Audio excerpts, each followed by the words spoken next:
I'm Aaron Baker from PhoneDog.com, and it's part 2 of the Sony Xperia Z1 full video review. This thing is packed to the gills with a 20.7 megapixel camera, a new version of Android, and a lot of memory under the hood. The question is, can it compete with LG, Samsung, and HTC? Let's go find out in part 2.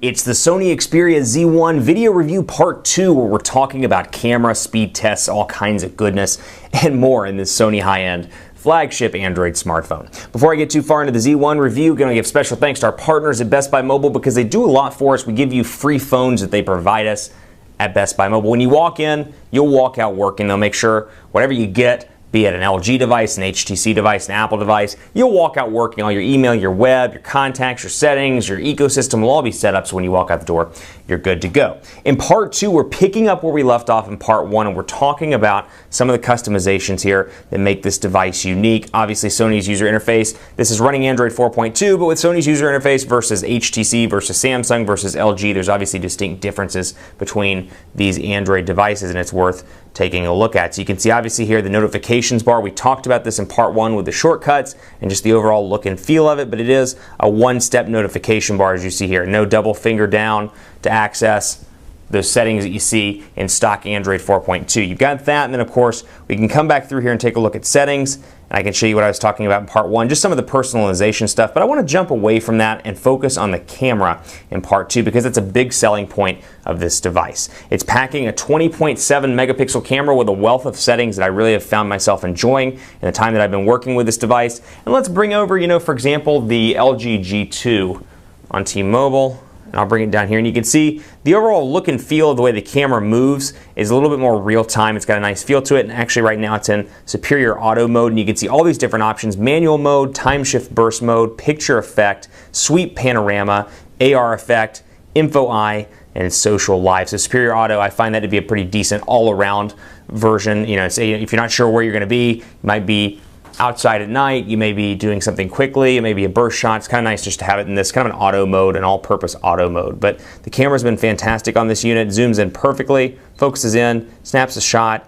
and it does it incredibly fast as well. And over here you've got a wealth of options: self-timer, smile shutter, preview, burst with long press, and more. And I can come down through here and select my settings, quick launch, launch only, and then I've got flash and of course front-facing camera opportunities here as well. So a lot of different choices. I can come into movies also, take a look, all my settings right there. And if I want to, I can switch over, for example, to panorama or picture effect. I can select an artistic effect to apply to photos. I've used this one a couple of times where I can come through here and select, partial color or filter, for example, or fisheye, sketch. I happen to find sketch kind of a fun one to do. I can snap pictures just like that. And you can do these real time through the camera application itself, which is kind of cool. We'll go into T-Mobile down here and take a look at the logo, and you can see how those images look right here, as opposed rather to traditional images like this. So overall, picture quality nice and clear on this device. You've got the option to edit. I can set location if I want to, and I can share these obviously with my friends. I'll go back to the camera here,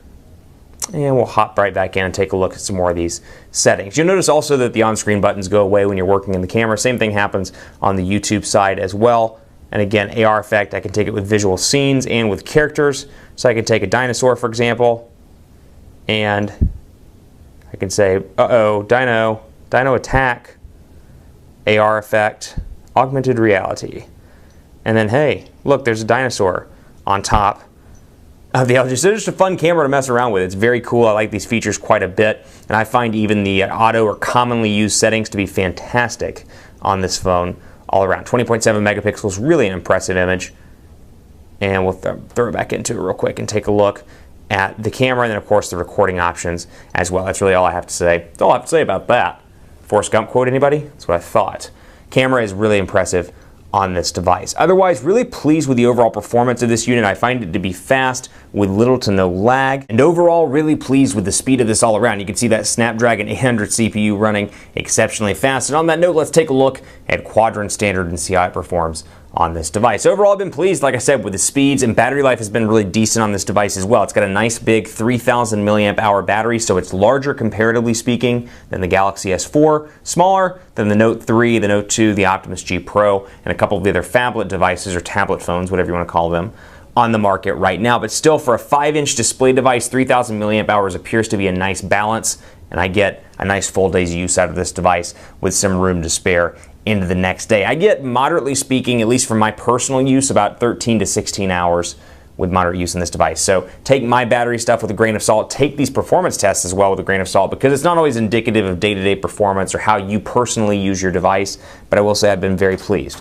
A speeding 20,577 on quadrant standard, exceptionally fast on this device. 20,577. Just think a couple of years ago we were seeing scores of like 3,900 and 2,900 on this. So very fast all around. This phone is zippy. You can see here everything moves very quickly on this unit, and of course just by pinching I can quickly access my widgets, my apps, my wallpapers, and my themes. I also want to take a look at speed test here. I've got 1 bar of LTE on T-Mobile in my office. It's obviously far better outside and in different parts of Dallas. We're going to take a look at speed test. I also want to use this swanky new speed test application that they just updated on Android. So we'll go ahead and begin the test and let the sucker rock and roll. And I don't expect speeds to be crazy in my office, but I have seen pretty decent T-Mobile LTE speeds. We're from 10 to about 16 megabits per second, depending on where I'm at in the Metroplex. I'd say very quick, not fast, or not bad rather at all. Download speed here, rocking at about 5.3 megabits per second, definitely mediocre for LTE. But again, I only have 1 bar of service. 5.36 megabits per second. Upload 0.47. Let's see how it trends here. Hosted by Idea Tech Systems. 0.53. And it looks like it's going to stick right around there. Okay, 0.83, moved up a little bit.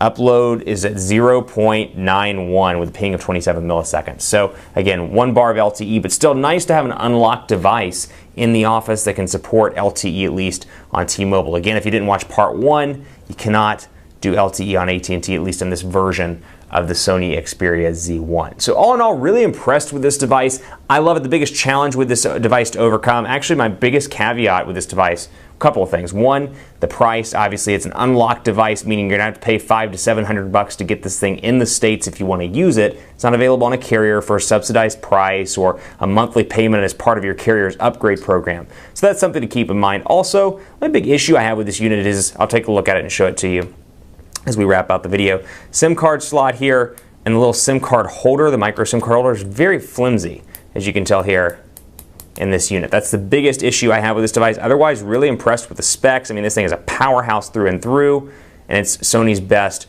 of the best, and it definitely does not disappoint. Biggest issue, SIM card slot right there, and then of course the availability and paying that much money for it. But also, good news, it's available through GSM Nation, so if you do want to buy it, you can pick it up through their website. Keep it locked on PhoneDog.com for more on the Xperia Z1 and all of these hot Android smartphones as we roll into the holiday season. Thanks so much for watching. Keep it locked right here on the site, and let me know what you want to see covered on Twitter at PhoneDog_Aaron. Thanks for watching. I'll see you next time.